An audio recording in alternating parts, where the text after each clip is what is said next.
ಮಹಾಲಕ್ಷ್ಮಿ ಮದುವೆ ಸೋಮವಾರದಿಂದ ಶನಿವಾರ ಸಂಜೆ 6:30ಕ್ಕೆ ನಿಮ್ಮ ಸನ್ ಉದಯದಲ್ಲಿ. ಪಾಪ ಆ ವೀರಣ್ಣನ ವ್ಯಕ್ತಿತ್ವ ತುಂಬಾ ದೊಡ್ಡದು ಕಣೋ. ಅವರಲ್ಲಿ ದೈವತ್ವ ಇದೆ. ಅವ್ರ ಮನೆ ಮಗಳನ್ನ ನಮ್ಮನೆ ದೀಪ ಬೆಳಗೋದಕ್ಕೆ ಕಳಿಸ್ಕೊಡ್ತಾ ಇದ್ದಾರೆ. ಅಲ್ಲ ಕಣೋ, ಅಂತವ್ರಿಗೆ ನೀನು ಸಮಾಧಾನ ಮಾಡಿ ಬಂದ್ಬಿಟ್ಟೆ ಅಂತ ಹೇಳ್ತಿದ್ಯಲ್ಲ, ಆ ವ್ಯಕ್ತಿಗೆ ಸಮಾಧಾನ ಆಗಿದೆ ಅನ್ನೋದು ನಿನಗೆ ಗೊತ್ತಾಯ್ತಾ? ಹಾ ಅಮ್ಮ, ನೀನ್ ಹೇಳ್ತಿರೋದೆಲ್ಲ ನಿಜಾನಮ್ಮ. ನಾನೇನ್ ಬೇಕು ಅಂತ ಮಾತಾಡ್ಬೇಡ, ನೀನು ಮಾತಾಡ್ಬೇಡ. ಮೊದಲು ಈಗ್ಲೇ ವೀರಣ್ಣವ್ರ ಮನೆಗೆ ಹೋಗಿ ಅವ್ರ ಕಾಲಿಗೆ ಬಿದ್ದು ಕ್ಷಮೆ ಕೇಳ್ಕೊಂಡ್ ಬಾ, ಹೋಗು. ಅಮ್ಮ, ಏನಮ್ಮ ನೀನು? ಏನೋ ನಾನು ಹೇಳ್ತಿದ್ದೀನಿ ತಾನೆ, ಹೋಗು, ಕಾಲಿಗೆ ಬಿದ್ಬಿಟ್ ಬಾ ಅಷ್ಟೇ. ಅಮ್ಮ, ಅದ್ ಹಾಗಲ್ಲಮ್ಮ.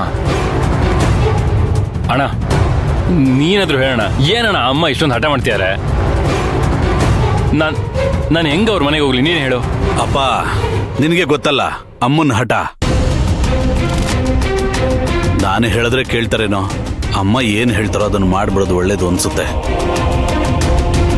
ಹೌದಪ್ಪ ಸುಶಾಂತ್, ಇಷ್ಟು ಗಂಭೀರವಾಗಿ ಅತ್ತೆ ಹೇಳ್ತಿದ್ದಾರೆ ಅಂದ್ರೆ ಅವ್ರ ಮಾತನ್ನ ತೆಗ್ದುಹಾಕೋದು ಒಳ್ಳೇದಲ್ಲ, ಹೋಗೋದೇ ಒಳ್ಳೇದಪ್ಪ. ಹಾಗಲ್ಲ ಅದ್ಗೆ, ವೀರಣ್ಣವ್ರು ನನ್ನ ಬಗ್ಗೆ ಏನ್ ಅನ್ಕೊಳ್ತಾರೋ ಏನೋ. ಸುಶಾಂತ್, ನಾನು ವೀರಣ್ಣವ್ರ ಜೊತೆ ಮಾತಾಡಿದ್ದೀನಪ್ಪ, ಆದ್ರೆ ಅಮ್ಮನೇ ಸುಮ್ಮನೆ ಇದನ್ನು ದೊಡ್ಡದು ಮಾಡ್ತಾ ಇರೋದು. ಆದ್ರೂ ಒಂದ್ ಫೋನ್ ಆದ್ರೂ ಮಾಡಿ ಮಾತಾಡ್ಬೋಣ. ಅದಾದ್ರೂ ಮಾಡಿ.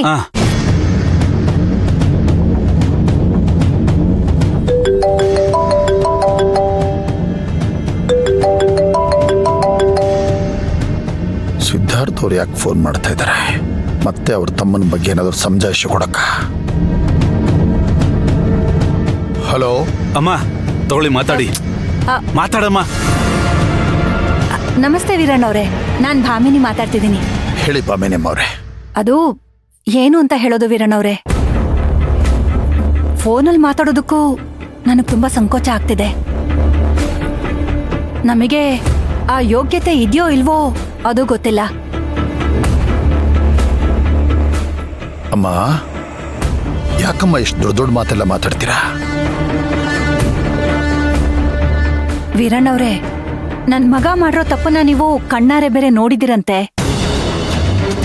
ನಾನೇನು ನನ್ ಮಗನ್ ಪರ ವಹಿಸ್ಕೊಂಡ್ ಮಾತಾಡ್ತಿಲ್ಲ, ಆದ್ರೂ ನಮ್ಮನೆ ದೇವ್ರ ಮೇಲೆ ಆಣೆ ಮಾಡಿ ಹೇಳ್ತಾ ಇದ್ದೀನಿ ವೀರಣ್ಣವ್ರೆ, ನನ್ ಮಗನಿಗೆ ಕುಡಿಯೋ ಅಭ್ಯಾಸ ಇಲ್ಲ. ಏನೋ ಅಚಾತುರ್ಯ ನಡೆದು ಹೋಗಿದೆ. ನನ್ ಮಗನ್ ಪರವಾಗಿ ನಾನ್ ನಿಮ್ ಹತ್ರ ಕ್ಷಮೆ ಕೇಳ್ತಾ ಇದ್ದೀನಿ.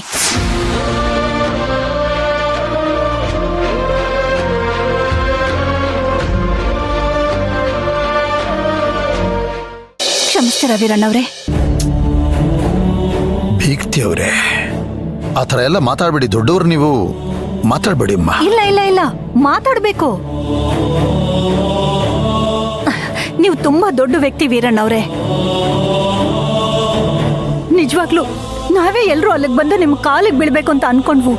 ಅಮ್ಮ ಅಮ್ಮ, ಯಾಕೋ ಬರೋದಕ್ಕೂ ಮನ್ಸಾಗ್ತಿಲ್ಲ. ನಿಮ್ಗೆ ಮುಖ ಕೊಟ್ಟು ಮಾತಾಡೋದಕ್ಕೂ ನಮ್ಗೆ ಧೈರ್ಯ ಇಲ್ಲ. ನನ್ ಮಗ ತಪ್ಪು ಮಾಡಿದಾನೆ, ನಾನಿಲ್ಲ ಅಂತ ಹೇಳ್ತಾ ಇಲ್ಲ. ಅದನ್ನ ನೀವು ದಯವಿಟ್ಟು ಮನ್ಸಲ್ಲಿ ಇಟ್ಕೋಬೇಡಿ ವೀರಣ್ಣವ್ರೆ.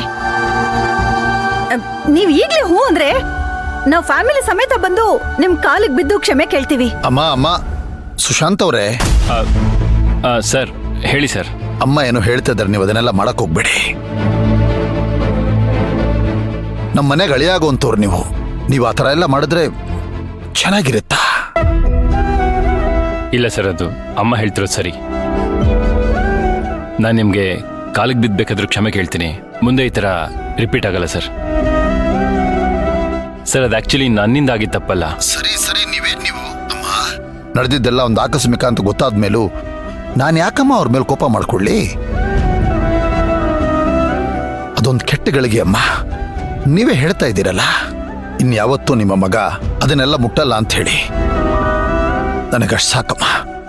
ಏನೋ ಮನಸ್ಸಲ್ಲೊಂದು ಭಯ, ಆತಂಕ ಇತ್ತು ಅಷ್ಟೇ. ಅದು ಬಿಟ್ರೆ ನನಗೆ ಯಾರ ಮೇಲೂ ಕೋಪ ಇಲ್ಲ ಕಣಮ್ಮ.